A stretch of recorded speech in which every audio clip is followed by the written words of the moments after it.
Another day in that festival life. So quick fun fact about me, I've never been camping before. Growing up, that's just not something I had the opportunity to do. But this year, I'm doing a 2-day event at the Mass Ren Fair, and I've been traveling so much. This one's pretty far, about 2 hours away, and I just don't want to drive there and back 2 times in a row like I've done for other events, especially because this one's like all day, like from 10 a.m. to 10 p.m. on one day, Saturday. So they have the opportunity for you to camp there, and I figured I might as well take it. I bought a tent for the first time, did a whole bunch of research on camping that I hope will get me through it. Got myself a nice little medieval style shirt, and I'm gonna wear my cloak from Halloween last year. I don't know, I feel like I'm over preparing, but I also feel like I don't know what to prepare for, so maybe I'm under preparing and I have no idea. All I know is this is gonna be a weekend full of new experiences, and I'm kind of excited for it, so let's head out. Bye, kitty kitty. Goodbye, other kitty kitty. I'm gonna be taking a big risk. It turns out the setup time is from 12 p.m. to 8 p.m. That's a huge window, and while my setup is relatively quick, I do want the extra time to set up my tent, and also, you know, despite the new place, I've been unpacking pretty much every day, so I already feel like I need a break from here. So it's 11 a.m. I'll probably show up around 1 p.m. I'm going there early, gonna set up real quick, and then hope I find something to do for the rest of the day. So my car actually has this random issue where the trunk pops open. Tried to get it fixed, can't solve it, just part of life, I guess. But as I was backing out of my driveway, it popped open, and I immediately ran over all of my table signs, and they're plastic, so, you know, they broke pretty easily. So I solved it by taping them all to water bottles, and it did the job. But I figured with such a large setup window, there's probably hundreds of vendors scrambling to find their spots and make sure they have a chance to pull up to the field close with their cars so they can unload easier. And I got there, and I was one of the first people there. They had me set up in one of their 5 barns, and they gave me a ton of space, like hilariously more than I actually needed. So once I was all set up, I let the vendors on each of my side dip into my space a little bit because, you know, they had more stuff than I did. Next step was finding the campsite. They gave me a map to read. Well, it seems like this is as far as my car is gonna go, so hopefully I can figure the rest of this out on foot. Now I have to make a choice, path A or path B. I'm going this way. Hey, look at this. This is like straight out of a movie for me. All right, let's get started. I know step 1 is clear out all the rocks and pine cones before I do anything. Okay, seems easy enough. Glad I'm the first one here, so I don't seem like a fool. Couldn't find my hammer this morning, so I'm just stepping on these stakes. Okay, step 1 is done. All the corners are staked down. Oh boy, this is something. There you go. This ain't so bad. Hey there, little man. Aren't you a big one? Okay. Now it's starting to look like a tent. All right, this part looks pretty confusing. Actually, that wasn't that bad. Almost done. And there we go. I still have a bunch of extra stakes and whatever this thing is, but it looks fine. I think I'm just gonna leave it. Check it out, folks. Level up. Now I get to see what it's actually like inside.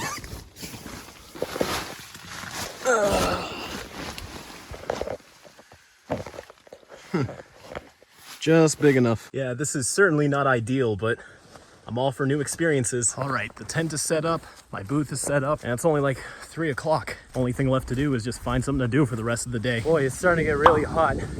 At least it's still below 90. I guess I'll just head back to the fair, mingle with some of the other vendors, see if they need help setting their stuff up, maybe find some food. Yeah, so it turns out I was trying to be smart by bringing a bunch of sandwich meats and spinach to make my own food, and then I realized I totally forgot the bread. So I headed back to the fairgrounds to see if somebody would want to grab lunch with me, but then I decided to stick around and help out for a bit. I talked to the event coordinator, and she hooked me up with this dude, Tyler. We drove around in a golf cart, bringing this and that to this place, setting up some castles, making a tent and all that, filling the water cooler, and just preparing for the next day. I also got to meet up with the other vendors in my barn too, and everyone was pretty chill. We met back at the campground to set up and hang, but funny enough, even though it was my first time camping, I wasn't the one having tent issues. Me and 2 other vendors spent a good 20 minutes practically building their tent from scratch with duct tape, sticks, and some rope. It ended up working, and now it's a pretty funny memory. And thankfully, one of them made me a peanut butter and strawberry sandwich in return, so I got to have myself a sandwich after all. For the rest of the night, we just explored the campgrounds, some people went to swim in the lake, and I actually got some pretty decent sleep. It cooled off at night, but I still woke up pretty early. I didn't have my contact contacts in and I couldn't find my glasses before I left, so I was struggling to find the camp bathrooms so that I could put my dailies in. The cloak also came in handy to help shield me from the morning bugs. But now, it was showtime. One volunteer lent me their bee bandana to wear for my costume, since mine was practically just a shirt and black jeans. But it started getting too hot to keep it on. Then I tried wearing a red bandana, but that got too hot as well, so I ended up just wearing the shirt and pants, not even the cloak. The actual event was pretty awesome. Like the last one, Raw Rebirth, it got pretty busy, so I didn't get to take as much footage and videos as I'd like, but I'm getting recognized a lot more at these events now. 2 of them even came all this way just to see me specifically, and it's always flattering. Like, that's really cool of them. I hope I get to meet more of you in the future. But when I did get breaks, I got to see a lot of neat things, like live shows. There was some jousting with tricks and stuff going on, which was really cool.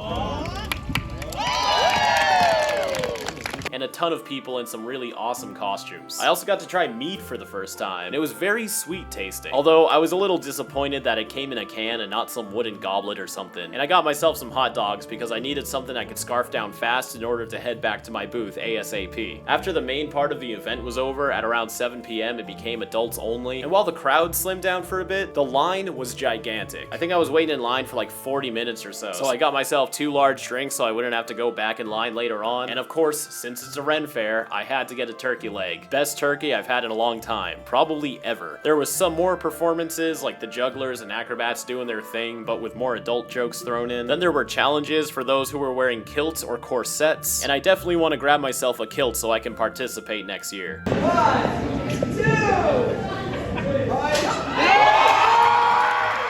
One of the event planners painted herself entirely blue, and I gotta admire the commitment. But after that, I was exhausted, so I headed back to the campgrounds to pass out. But I woke up pretty early the next day, so seeing the sunrise was nice, but I was struggling to get my energy back. I took out my braids, hoping to wear my hair down that day because I thought it would look more Renaissance authentic, but not 1 hour later, it was completely soaked in my own sweat as the humidity was cranked up to 11, and I tried putting it behind my ears, and that looked weird, so I simply just tied it back and left it as is. When I got back to the fairgrounds, a lot of people were still asleep. Those who weren't in the craft barn and had brought their own tent actually had the opportunity to just sleep in their tent. And while that would have been a cool solution, I'm glad I camped anyways just for the experience. Plus, I don't know where my tent's walls are. And arriving early gave me a chance to check out some other things I didn't get to see yesterday, like the hairstylists and some other crafters. Day 2 was about the same. I was still pretty busy, but this time for lunch, I tried a lamb gyro, which was pretty good, but not worth the $14 since it was pretty small. Tried a new kind of mead too, which was even better than last kind, and I got another chance to see some jousting, and I gotta admire their commitment here too, especially in this heat.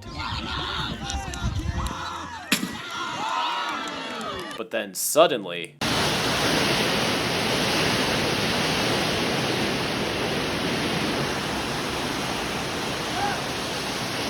yeah, it was like a light switch. Instant rain. And loud rain, too. I was very thankful I got my stuff printed on waterproof paper. Some people got a kick out of it, but it definitely put the event to halt for a while. I even considered packing up, but surprisingly, it left just as quickly as it came. And there were still people showing up to the fair afterwards. People really go hard for the Ren Fair down in Cummington. As the day came to a close, the musicians came in and played some music for us, and they were very talented.